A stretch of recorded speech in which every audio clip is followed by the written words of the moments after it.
औलाद नहीं हो रही। और खुदा का कलाम बयान करता है कि इब्राहिम ने एक और बीवी की जिसका नाम कतूरा था, जिसका बयान आपको पैदाइश की किताब के 25वें बाब में मिलेगा। जो बात मैं बयान करने लगा हूं यह बाइबल मुकद्दस में नहीं लिखी, तारीख बयान करती है, मिशना बयान करता है, तालमूद बयान करती है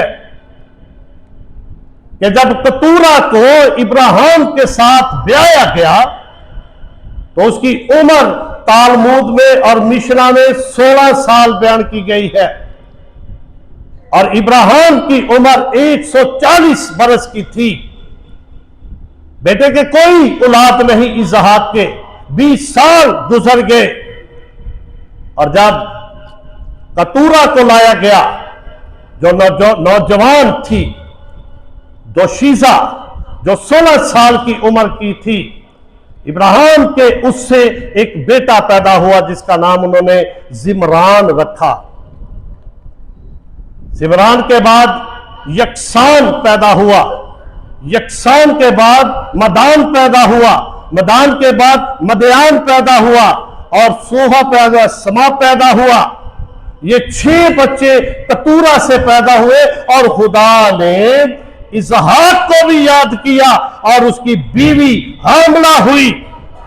लेकिन उससे पहले ये लोग अरब के इलाका में बस चुके थे और खुदा का कलाम 25वां बाब बयान करता है कि इब्राहिम की ये जो औलाद है जिसका नाम मदयान बयान किया गया था, हम जानते हैं खुदा के कलाम को पढ़ने वाले लोग, मदयान ये वो इलाका है, तारीख बयान करती है मक्का मदीना और इस इलाके के इर्द गिर्द कतूरा के बच्चों को, हरमों के बच्चों को, लौंडियों के बच्चों को वहां पे बसा दिया गया।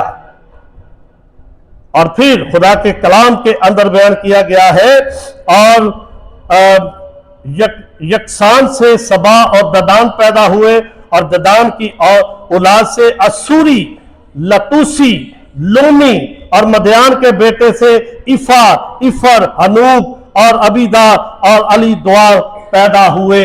और ये वही लोग हैं जो अरब से चले और खुदा में यीशु मसीह जब पैदा हुए और ये वही नस्ल है जो कहते हैं कि हम पूरब में उसका सितारा देखकर उसे सजदा करने आए हैं कि यहूदियों का बादशाह जो पैदा हुआ है वो कहां है। अगर हम यशाया नबी का सहीफा उसका 7वां बाब पढ़ें तो वहां पर इस्माइल की औलाद का जिक्र आपको मिलेगा जिसमें नबायूत है, किदार की सांडनियां, नबायूत की सांडनियां, बड़े मेंढे खुदा की हजूरी में आएंगे। खुदा ने इनको बरकत दी क्योंकि ये बरकत खुदा ने वादा किया था। आज भी दुनिया के अंदर अगर आप मुल्कों को देखें, लुबनान, लिबिया, अरब, जितने ये इलाके हैं ये सारी इब्राहिम की नस्ल है जिनके बारे में खुदा का कलाम कहता है कि मैं उनको बरकत दूंगा। और आज दुनिया के अंदर अगर आप लड़ाई और जंग देखते हैं तो ये आपस में रिश्तेदार है, इस्राएली और फलस्ती। अगर बाइबल मुकद्दस के अंदर हम देखते हैं कि फलस्ती बुतपरस्त थे लेकिन इन्होंने इस्लाम को कबूल किया।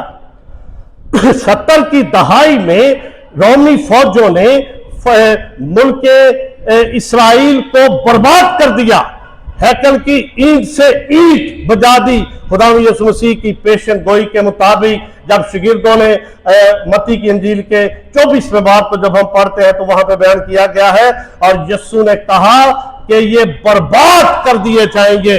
और सिपा सलार तीतुस ने 70 की दहाई में हैकल को बर्बाद कर दिया। आज हैकल आपको दुनिया के नक्शे पर नजर नहीं आएगी। और जब सल्तनत इस्लाम ने इस पर कब्जा कर लिया तो उन्होंने मस्जिद अक्सा वहां पे बना दी। यहूदी आज भी कहते हैं कि हम वहां पे हैकल बनाएंगे, लेकिन बाइबल मुकद्दस को जब हम पढ़ते हैं, मुकाशवा की किताब को, हिजकिय्याह नबी के सहीफे को, दानियल नबी के सहीफे को, और वहां पे लिखा है कि नया आसमान होगा, नई जमीन होगी, नया यरूशलेम होगा, नई हैकल होगी, और वो आसमान से जमीन पर आएगी। ये जंगे जो दुनिया के अंदर है, खुदा ने बरकत दी इनको, इनके मुल्कों को जाकर देखें, बड़े खूबसूरत मुल्क है, लेकिन अबदी अहद खुदा ने किसके साथ कहा था? इसहाक के साथ। मैं अपना अबदी अहद बांधूंगा। अब इसहाक को खुदा ने बरकत दी और उसकी बीवी रिबका हामला हुई। 2 बेटे थे उसके बतन के अंदर, एक एसाऊ और एक याकूब। इसहाक को बरकत मिली, इसहाक ने अपने बेटे याकूब को बरकत दी, और याकूब जो है उसे इसराइल कहा गया। इसराइल 12 कबीले। अबदी अहद खुदा ने कहा कि मैं इसहाक के साथ बांधूंगा। जब खुदा ने अब्राहम से कहा अपने बेटे को ले मोरिया के मुल्क में जा और उसे जाकर सोपनी कुर्बानी के तौर पर गुजरान। अब ये अहद जो खुदा ने अब्राहम के साथ बांधा, 17वें बाब की 9वीं आयत से, फिर खुदा ने अब्राहम से कहा कि तू मेरे अहद को मानना, और तेरे बाद तेरी नस्ल पुश्ता पुश्त उसे माने, और मेरा अहद जो मेरे और तेरे दरमियान और तेरे बाद तेरी नस्ल के दरमियान है, और जिसे तुम मानोगे सो ये है कि तुम में से हर एक फर्जंदे नरीना का खतना कराए। ये अहद है जो इब्राहिम के साथ बांधा गया। ये था अबदी अहद, ना खत्म होने वाला अहद। और ये अहद उसके बेटे इसहाक और इसहाक की नस्ल दूसरों के साथ भी अहद था, लेकिन उनको बरकत दी गई, उनके नामों से मुल्क कायम हुए। लेकिन अबदी अहद जो है खुदा ने वो इसहाक के साथ बांधा, इसहाक के बाद याकूब के साथ बांधा, और याकूब जो इसराइल कहलाता है उसके 12 बेटे, और उन 12 बेटों में से यहूदा जो दुनिया के अंदर आज यहूदी कहते हैं, ये इब्राहिम का चौथा बेटा था। बात करते हैं लौंडियों की। याकूब के जो बेटे थे, इसराइल के जो बेटे थे, वो भी कुछ लौंडियों में से थे। 2 बीवियां थी उसकी, लिया, राखल। 2 लौंडियां थी, बिल्हा और जुल्फा, और इन चारों में से 13 बच्चे पैदा हुए। 12 बेटे और एक बेटी जिसका नाम दीना था। और खुदा ने उनमें से यहूदा का चुनाव किया। जब बाप ने बरकत दी, पैदाइश की किताब के अंदर याकूब में से सितारा निकलेगा। अहद तो खतने का अहद था, लेकिन जब हम नए अहदनामा में दाखिल होते हैं तो रोमियो की कलीसिया के नाम पालूस रसूल का खत, उसका 4था बाब, और उसमें पालूस रसूल 4थे बाब की 9वीं आयत से बड़े वाज़ेह तौर पर बयान करते हैं, बस क्या ये मुबारकबादी मख्तूनों ही के लिए है या नामख्तूनों के लिए भी? क्योंकि हमारा दावा ये है कि इब्राहिम के लिए उसका ईमान रास्तबाजी गिना गया। बस किस हालत में गिना गया? मख्तूनी में या नामख्तूनी में? मख्तूनी में नहीं बल्कि नामख्तूनी में। और उसने खतने का निशान पाया, कि उस ईमान की रास्तबाजी पर मोहर हो जाए।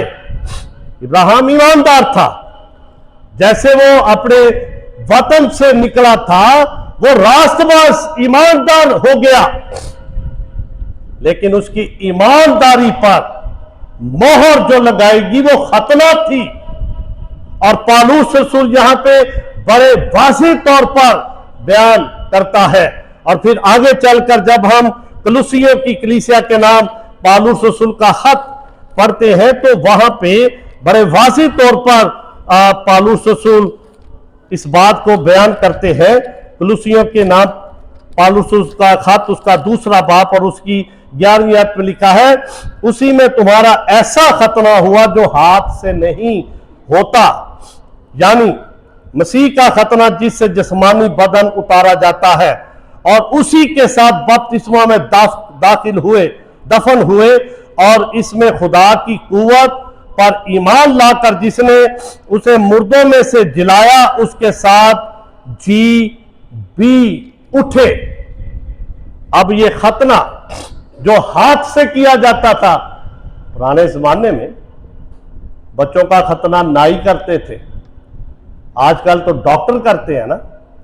मुझसे किसी पादरी ने कहा कि क्या आपने अपने बच्चों के खतने करवाए? मैंने कहा जी मैंने नहीं करवाए। उन्होंने कहा जी करवाने चाहिए थे। मैंने कहा जी बाइबल में लिखा है कि अगर तुम खतना करवाते तो फिर मसीह में नहीं, क्योंकि खुदा का कलाम बयान करता है। क्योंकि खतना जो है वो बपतिस्मे में तब्दील हुआ है, जैसे यहां पे पौलुस रसूल बयान करता है, उसी में तुम्हारा ऐसा खतना हुआ जो हाथ से नहीं होता, यानी मसीह का खतना जिससे जिस्मानी बदन उतारा जा। ये मसीह की सलीब की तरफ इशारा है कि मसीह यीशु ने हमारी खातिर अपनी जान दी। और जब हम बपतिस्मे की रस्म में शरीक होते हैं, जो खतना भी है बपतिस्मा भी है, असल में हम उसकी मौत में शामिल होते हैं। आज कलीसियाओं के अंदर अक्सर मुझ पे भी फतवा दिया जाता है कि पादरी अहमद दूसरे पादरियों पे तनकीद करता है, उन पे फतवे जारी करता है। मेरी क्या मजाल है कि मैं किसी पे फतवा जारी करूं? मेरी क्या मजाल है कि मैं किसी पे तनकीद करूं? मैं तो बात करता हूं बाइबल मुकद्दस की, जो बाइबल मुकद्दस कहती है। लोगों को कहना कि आपके घर में बदरुओं का साया है, बपतिस्मा ले बदरुओं का साया जाता रहेगा। आपके घर के अंदर रुकावटें हैं, कारोबार आपके नहीं चल रहे, बपतिस्मा ले आपके कारोबार चल पड़ेंगे। बपतिस्मा ले आपके बच्चों के रिश्ते नहीं होते, आपके रिश्ते हो जाएंगे। ये गलत बातें कलीसियाओं के अंदर, जिनको समझ नहीं है खुदा के जिंदा मुकद्दस पाक कलाम की कि बपतिस्मा है क्या, जो अहद खुदा ने इब्राहिम के साथ बांधा, उसको निशान दिया, अहद का निशान था खतना। और आज जब हम बपतिस्मा देते हैं, खुदा के कलाम में पौलुस रसूल बयान करता है, जब हम बपतिस्मे में शरीक होते हैं, ना औरत रही, ना मर्द रहा, ना यूनानी रहा, ना अब्रानी रहा, बल्कि मसीह में सब एक हो गए। ये शमूलियत है। फिर लोगों को कहा जाता है कि इससे गुनाहों की माफी मिलती है, इससे आपके गुनाह धुल जाते हैं। और यही बात मैंने जब की वहां पे आईएसएफ टीवी के दफ्तर में, तो उन्होंने कहा जी पादरी आमर को यहां पर लेकर ना आए। मैंने कहा जी मैनू केड़ा चाह चढ़िया था कि मैं इतने भज आवा, मैनू केड़ा चाह चढ़िया था। जब उनकी अकलें इस जहान के बंद कर रखी है। और जब हम रोमियो की कलीसिया के नाम पौलुस रसूल का खत उसका 6 बाब पढ़ते हैं, तो यहां पे बड़े वाज़ेह तौर पर पौलुस रसूल बयान करते हैं और लिखा है पहली आयत से 6 बाब की, बस हम क्या कहें, क्या गुनाह करते रहे ताकि फजल ज्यादा हो? हरगिज़ नहीं। हम जो गुनाह के एतबार से मर गए, क्यों कर उसमें आइंदा को जिंदगी गुजारें? क्या तुम नहीं जानते कि हम जितनों ने मसीह यीशु में शामिल होने का बपतिस्मा लिया है, उसकी मौत में शामिल होने का बपतिस्मा लिया है। बस मौत में शामिल होने के लिए बपतिस्मे के वसीला से हम उसके साथ दफन हुए, ताकि जिस तरह मसीह बाप के जलाल के वसीला से मुर्दों में से जिलाया गया, उसी तरह हम भी नई जिंदगी में चले। अब ये बातें मैंने तो नहीं लिखी या मैंने तहरीर की है, या लोगों को ये कहना, लोगों को वर्गलाना। जब हम बच्चे को बपतिस्मा देते हैं, शामिल करते हैं, हम उसके गुनाहों को नहीं धोते। एक बच्चा जो मसीही घराने के अंदर पैदा हुआ है, मसीही घराने के अंदर है, उसके मां बाप मसीह पर ईमान रखते हैं। लिखा है खुदा ने यीशु मसीह पर ईमान ला, तू और तेरा घराना निजात पाएगा। ईमान पहले है, बपतिस्मा बाद में है, और इसमें गुनाहों की माफी नहीं है। तो ये आपको वर्गलाए कि जी आपके गुनाह धुल जाएंगे, डुबकी लें, मेरी तरफ से ले लें। इफिसियों की कलीसिया के नाम पौलुस रसूल के खत के अंदर बयान किया गया है, एक खुदा है, एक ईमान है, एक बपतिस्मा है। अब्रानियों के खत के 6 बाब में बयान किया गया है, इब्तदाई बातें छोड़कर कमाल की तरफ कदम बढ़ाए। हाथ रखने की रस्में, बपतिस्मा देने की रस्में दोबारा ना डाले। जब एक दफा बपतिस्मा हो गया, बाज लोग हमसे पूछते हैं, जी पता नहीं साढ़े माँ बाप ने साढ़ा बपतिस्मा करवाया है कि नहीं। चर्च के पास रिकॉर्ड होता है, चर्च से पूछें और उनको कहें जी हमारा बपतिस्मा हो गया है। बार बार हम इसमें शरीक नहीं होना चाहते, क्योंकि खुदा का कलाम यह बयान करता है।